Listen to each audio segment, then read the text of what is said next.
Okay, good morning. Good morning, morning. everyone.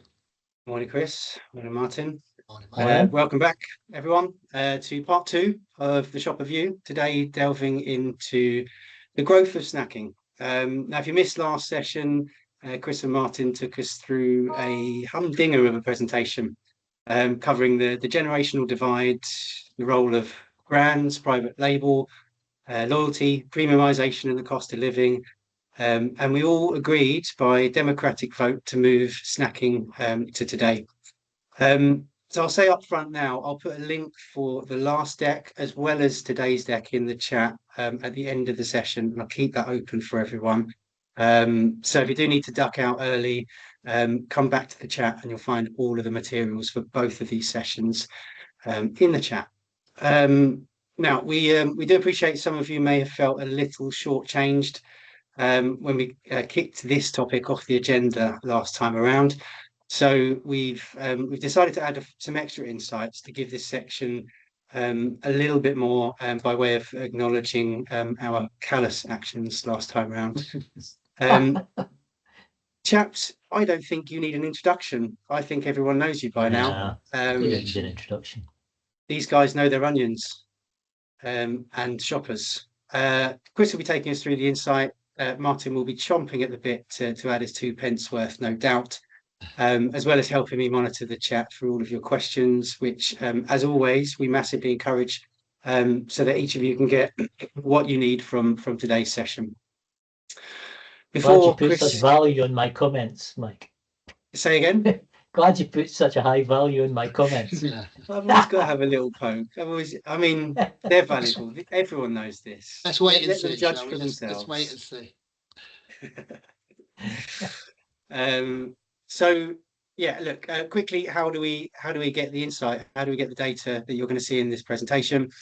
We run a quarterly shopper tracking survey, which goes out to shoppers 24 hours after their shopping trip, and it is an in-depth path to purchase questionnaire covering all elements of the path to purchase in one category for one retailer for that shopper. And then we build that up across all major retailers, 225 categories in the store, so really kind of granular category coverage and really robust samples, big samples, 70 to 80,000 shoppers being interviewed every year. We've been doing this for over 15 years, so that's over 1 million interviews we've conducted. That makes us the biggest, longest running shopper tracking survey in the UK. From all of this, we can deliver category level insights, brand level insights, segment level insights, and all of these in the context of the department, the store, competitive categories, and thinking about those samples as well, enabling us to deliver to our buyers indisputable shopper facts that speak their language, that's in the context of their store, remembering no category is an island. Obviously, all of this is supported by expert opinion, experts like Martin, who you're going to hear from, I'm sure, throughout the presentation. And we deliver it on an online tool, which we actually use internally, Big Cube of data, which enables us to slice and dice the data any which way we need to, really, to ask the question, what is the story that the data tells us? So for today, we're using our latest MAT to Q2 2025 data set and asking that question, isolating snacking occasion shoppers and understanding a bit about what drives their behaviour. Chris is going to tell you more about that. So that's it. Questions in the chat. I'm going to hand over to you, Chris, to get started. Beautiful, thanks, Mike. I noticed I didn't get in the expert opinion bit, so thanks for that. Well, Martin got upset, didn't he? He got upset, so I just need to keep him happy. I wasn't upset. Whatever. Absolutely fine. Don't worry about it. I did think it was funny you didn't mention Chris. Yeah, you clocked it as well, yeah. It was just for you. Yeah, thanks. Yeah. All right, yeah, cool. So let's crack on. This was going to be deliberately a little snack size webinar because it's the extra bit that we didn't fit in last time with some bonus slides, as Mike said. So we're focusing on the growth of snacking. The other three, as Mike said, we've covered off already. So let's crack on. Let's crack on and look at the data. Can I just pitch in one thing? We've not mentioned, if you have questions, feel free to shove them in the chat. And we'll Absolutely. try our best to answer them in the webinar itself if we can. If not, maybe pick them up afterwards. Yeah. Absolutely. Perfect. Okay. Thank you, Martin. So Martin, I did say that about twice, Martin, but oh, did you? Good, yeah, good point to hammer home. That's right. You were too busy thinking about. Good to know I was listening. Let's crack on. So let's start first of all, and let's just say we're looking at snacking occasions versus other meal occasions. So we're not including other reasons to buy with this analysis, just to be clear. But if we isolate those two occasions, then it's interesting just looking at it trended over the last 5 years. We've been looking at occasion for more than 5 years. But over the last 5 years, you can see there's been a distinct increase in terms of snacking occasions. So up a third in terms of a usage occasion versus 5 years ago. So this is, deliberately, as we've said, the growth of snacking. So we're going to dig into that in terms of what behaviours we see by isolating those snacking occasion shoppers from the regular meal occasion shoppers. And the first thing we see is when you're buying for a snacking occasion, you tend to see more engagement from shoppers. So we tend to see more of this kind of willingness to browse, so want to spend time looking in the category. Maybe some of that is uncertainty as well. We can dig into that and see, but so maybe there's a bit of help potentially needed. And then also you tend to see a much higher agreement with the statement around paying more for better quality, so the kind of premiumization opportunity as well sits much stronger with those that are shopping for snacking occasions. Chris, I know you mentioned uncertainty potentially being a reason for browsing, but am I right in thinking that it's actually interest that's the biggest driver of that over-index in browsing? You are right, yes. Yeah. So typically we would look to see whether it was, I'm interested in the area, I like to look around, or I'm not sure what I'm looking for, maybe need some inspiration. It's more the interest aspect which is driving that willingness to browse. Thanks. Thank you, Martin. There's also, interestingly, a much greater influence from pre-store triggers. I'm looking here at planned pre-store promotional triggers, so things that might influence the shop once you get into store. And you can see for all of these, the snacking occasion versus the regular occasion, significantly higher for snacking occasion shoppers. So whether that's seeing things like catalogue adverts, magazines, more traditional advertising, something on the internet or social media, or maybe having coupons, all of those things significantly more likely to influence the purchase if we're purchasing for a snacking occasion.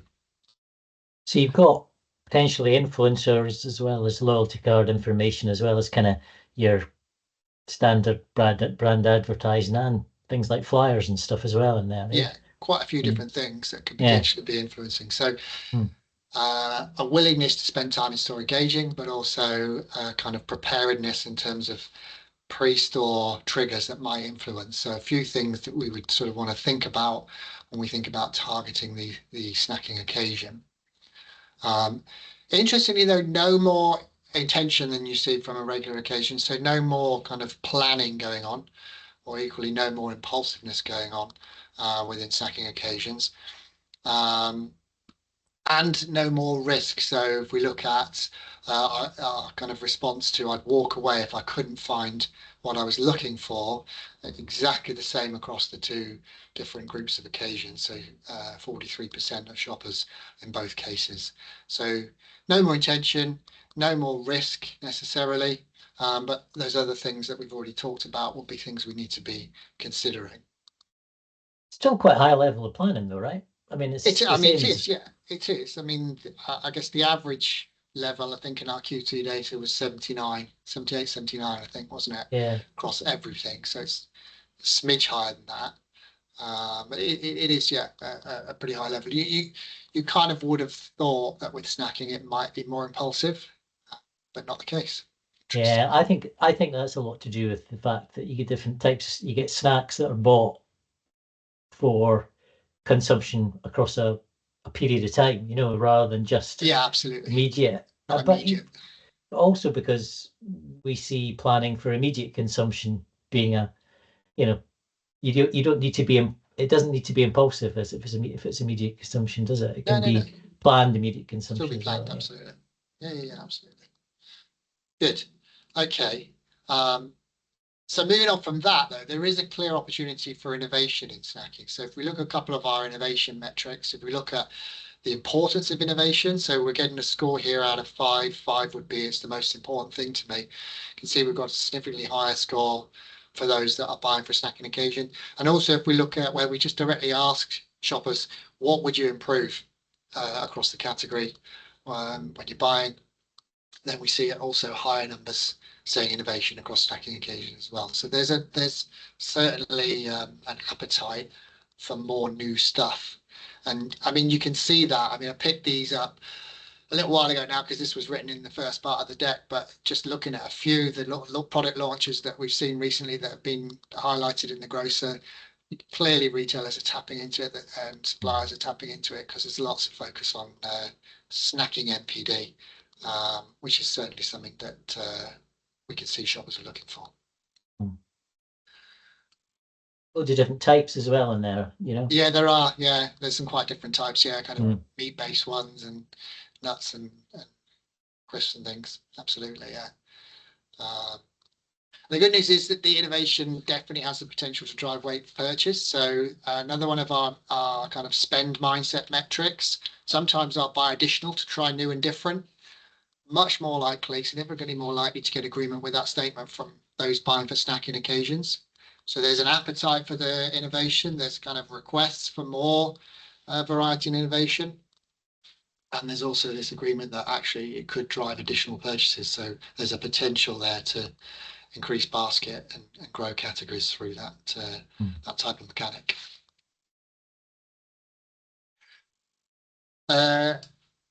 Here's an interesting one then. So these are the biggest snacking categories. So if we look at kind of proportion of snacking occasions across all categories, these are the categories that have the biggest proportion.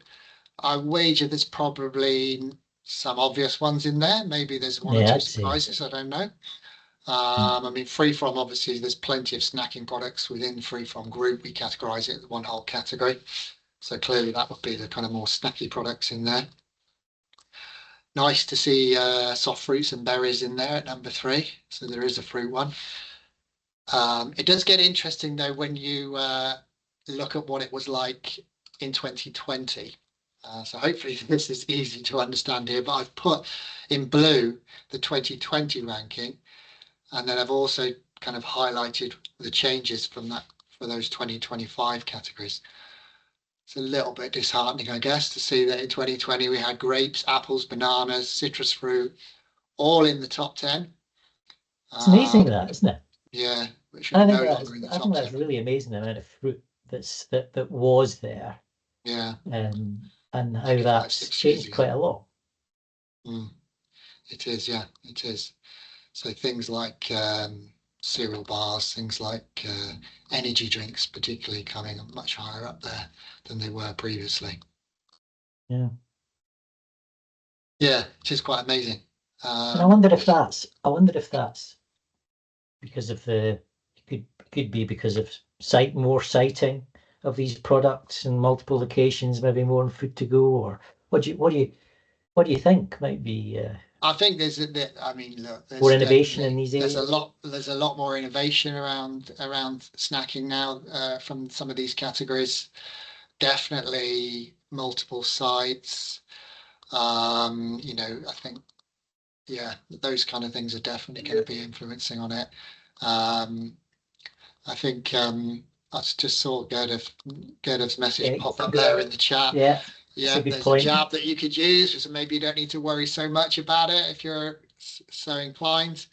And we're actually including that in our Q3 data to understand some more about that. So watch this space on some insights around that. Yeah, that's going to be fascinating. It's going to be fascinating. Where's confectionery? Good point. Where is confectionery? Yeah. No doubt it was fairly close in some of the categories. If I'd looked down, sort of say the next 10, there was probably something in there. But But yeah, it's interesting, and as I said, maybe a little bit disheartening. But I think there's a lot of things at play there that may be driving that. And equally things like the cost of living can put pressure on people, and maybe there's cheaper alternatives for snacks, dare I say it, that aren't necessarily quite as good for you, which are meaning that that's driving some of these up the ranking as well. We've had just a point of clarification here from David, just saying, could you explain the numbers to the right of the up and down arrows? Sorry, I should have put a little note on there. So that's the rank that it would have had in the category had in 2020. So Sweet Biscuits bars ranks number 1 in 2025. In 2020, it ranked number 11. So that's what those numbers there refer to. Does that clear that up? Yeah, it does, I think. And then how are functional snacks coming to the numbers here in the overall category? I assume it's not. How are functional snacks maybe coming into the numbers here? I guess it depends if you call it a specific category or whether there's functional snacks as segments within categories. Would that be, would that be right? So sorry, I'm not clear on exactly what the question is there. But maybe Bernice, if you want to just have another go at telling us what you're thinking there, that'd be great. There's specific categories that you're thinking of that you're surprised aren't there, or but we can pick that up anyway afterwards. But let's move on for now, because we wanted to keep this sort of fairly short and sweet this session. And I think there's one more question. We'll just tackle that one quickly before we move on. So chocolate and sugar confectionery, off the top of my head, I don't know, Caroline, but they'll be up there somewhere there or thereabouts. I'll have a look and I'll drop it in the chat afterwards where they sit. So cereal bars ranked number 10 and it was ranked 41st in 2020. Correct. So why is the arrow down? Because it was lower in 2020. So it was down at 41. Sorry if that's confusing you. That's my brain at work. Maybe it doesn't work the same way for everyone else.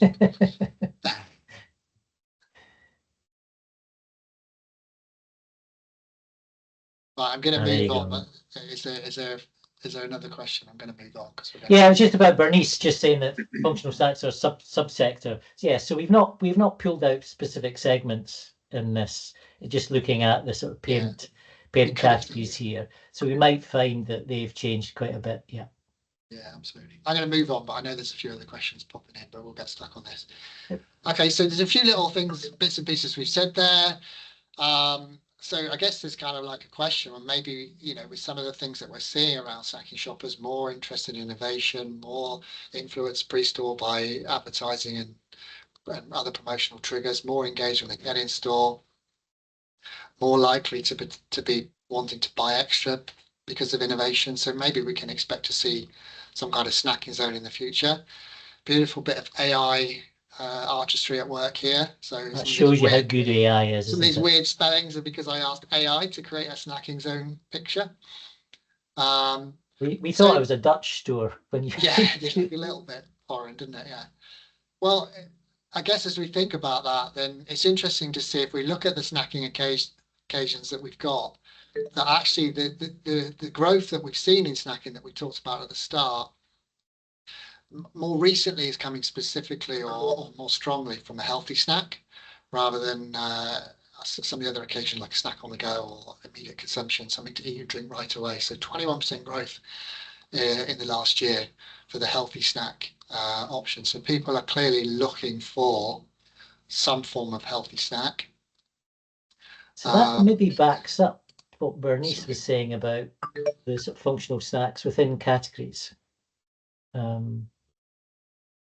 Maybe that's part of that.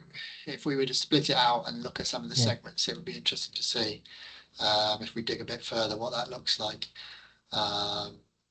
Caroline's asked about also impact of GLP-1s. We're going to be able to tell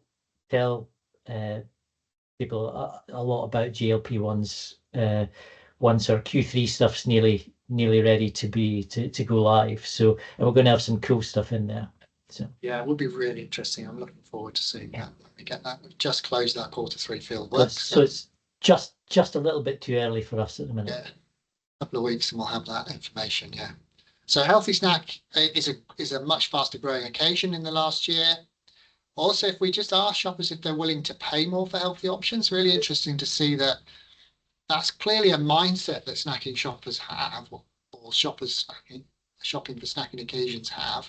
So 75% would say, yeah, I would pay more for healthy options versus on regular meal occasions.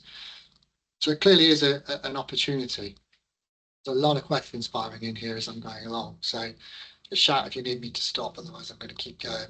Yeah, I'm gonna pitch in here because Lauren's asked a really great question about, do you think that healthy snacking growth is based on the general trend towards grazing and smaller meal occasions? And is the growth saying healthy snacks are a greater proportion of intent, even given increase in snacking occasions? So okay, so two things there.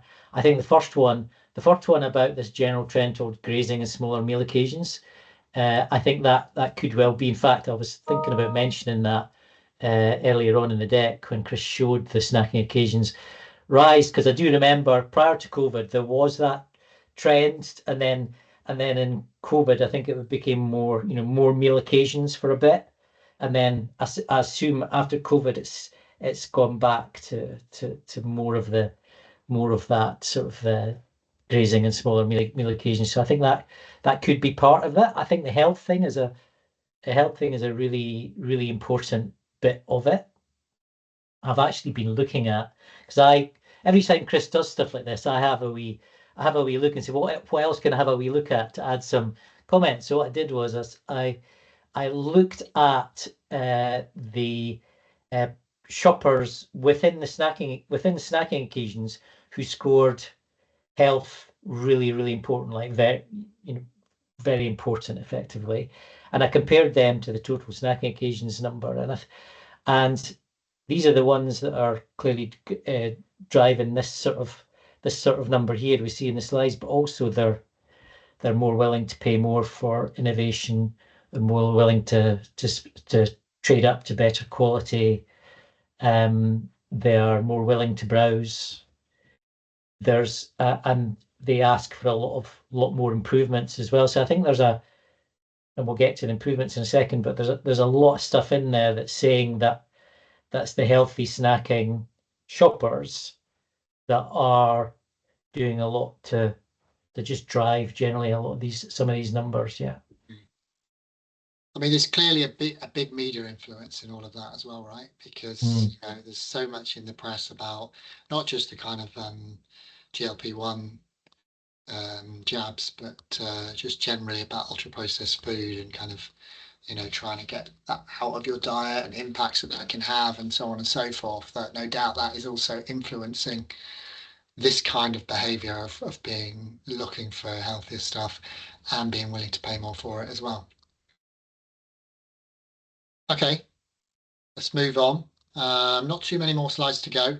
In terms of thinking about that health and then how that might be communicated, we just had a quick look at the sort of what quality means to shoppers across those two occasions, and there was just a couple that stood out from that around ingredients that I just thought was interesting. So clearly using the best ingredients, talking about that, being really clear and not misleading with ingredients, that's more important to snacking shoppers than it is to regular meal occasion shoppers. So that's going to resonate well. So if there's NPD that you're thinking about and it's in that arena, then those kind of things on pack, within communication, on secondary packaging, what have you, are more likely to resonate well.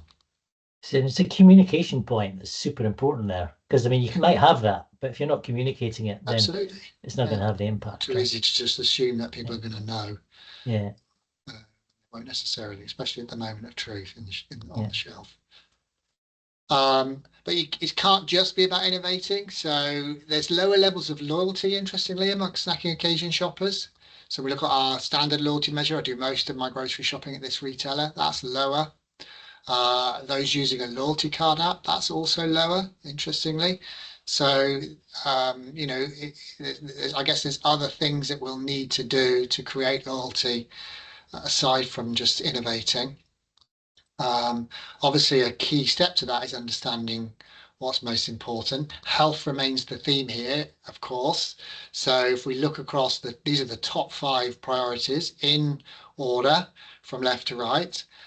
You've got quality, price, range, layout. As I've noted there, all shoppers want that, regardless of occasion. We're going to see those things in the top, especially quality and price. The range and layout ones do move around a little bit. Oh, they can, yeah, particularly layout. That can vary quite a lot. But health becomes the 4th most important priority for snacking occasion shoppers. Oh, sorry, 5th most important, which only just makes it into the top 10 for regular meal occasions. So that's pretty significant. It is much more important for these snacking occasion shoppers. Also, if we just ask them about things they'd like us to improve outside of doing those things right, those top priorities, there's a couple that are really quite significantly different. A couple of requests: ease of shop, improve the layout at the shelf. So again, significantly higher in snacking occasions. And then information, better explanation information, also significantly higher. So shopping for a snacking occasion, there's a call out for just help me find it on the shelf and help me know that it's the product I'm looking for, that it's, coming back to maybe that clear ingredients thing, but also just kind of communicating the usage opportunities. Those are things that these shoppers on this occasion are looking for. Yeah, and it's the people that rank health as really important that have even higher levels of requests for these things. Yeah, so it just gets even more significant. Yeah. So we've got to help them find it and got to make it easy for them to avoid frustration. And that's a way, obviously, clearly, of starting to build the loyalty as well. Because if we do this kind of stuff well, then as a retailer, that's going to hopefully help to bring them back to my store versus someone else's store, because it meets the needs that I have. Information can be hard to get right. What is more information? How do you do it when you've actually potentially got limited amount of space or whatever? And I think that's quite a sometimes that can be hard to see what that should be. I think ultimately it's about clarity of that, focus on the things that really matter. We talked about some of these things, and then really make sure that it's super clear packaging. It could be on shelf ready packaging. It could be around a fixture, and messages like that, as well as potentially advertising beforehand, etc. Using these methods of advertising beforehand, it all helps in those areas to ultimately have the impact to give shoppers a reason to buy, and help them be confident and have a good reason to buy it. Absolutely. So if we're doing all of this kind of stuff, and we're potentially impacting the experience of shopping for snacking occasions, then the ultimate test is the impact that has on satisfaction of shoppers. So what I did was just look at what that looks like right now across the 2 occasion groups. And these are our kind of bucketed areas of satisfaction. This isn't the detail. We've got more detail within each of these buckets.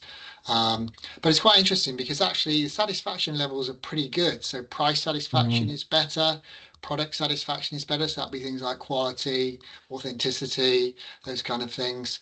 And assortment, range and innovation, actually the satisfaction is better. The standout one is execution. So it's to that previous slide more than to the other kind of priorities that we talked about. So execution is only in line. So I guess if we're saying, well, what's our area that we should focus on from a satisfaction point of view, then it's going to be that execution piece. And if I dig into that, so this is just execution, and there's 4 metrics that we include within that execution bucket. There's layout, ease of shop, There's availability, obviously. There's, is it enjoyable to shop it? So is it a enjoyable experience? And then there's navigation, can I actually find it? And you can see across that for snacking occasions versus regular meal occasions, we're basically not winning. The enjoyable to shop one, okay, not doing bad at all there.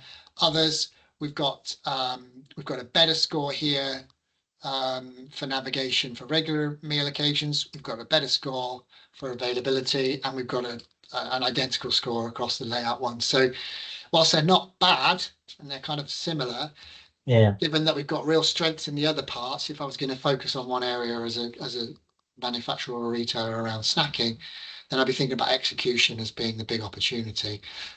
As I said in the previous couple of slides, we've given you some indications as to what that execution might need to look like. I think it's really important it's really important to consider where the desired improvements are and the bit differences there. That's the key there. When you see that some of the numbers are relatively similar, you then know, okay, well, what are they saying? If they might be relatively happy, but they still want more, and I think that's Absolutely super important to bear in mind. Absolutely. Good. Okay. There we end. So that's the fourth of our 4 sections covered off, albeit that we had to do that in 2 webinars rather than 1. Back to you, Mike, just to finish us off. Yeah, nice one. Thanks, chaps. Good thought-provoking insights as usual. Yeah, so that completes the shopper view. 3 more things just to say. Make sure that you don't miss out on any more events. We'll probably pick up on the category hack series again, quite a few more of those to get through. And to make sure that you don't miss out on anything, follow us on LinkedIn, because we'll be putting it all out there for each event. Then shopper view part 1, just putting a link into the chat now to the deck and the recording. And then finally, part 2, I'm just putting a link into the chat now. And that is for the deck, and the recording is going to follow shortly. Once we finish this off, I've got to do a bit of jiggery pokery and make sure that you can all access it. That's it for now. Thank you very much for everyone for joining, and Thanks, we'll see you again soon. Thanks, folks. Thanks for the questions. Thanks. Yeah, great questions. And feel free to let us know if you can think of some things that you maybe want us to cover in future webinars. Yeah, give us a shout at some point. Nicely said. Perfect. All right, folks. Take care. Thanks all. See you later. Bye-bye. Bye.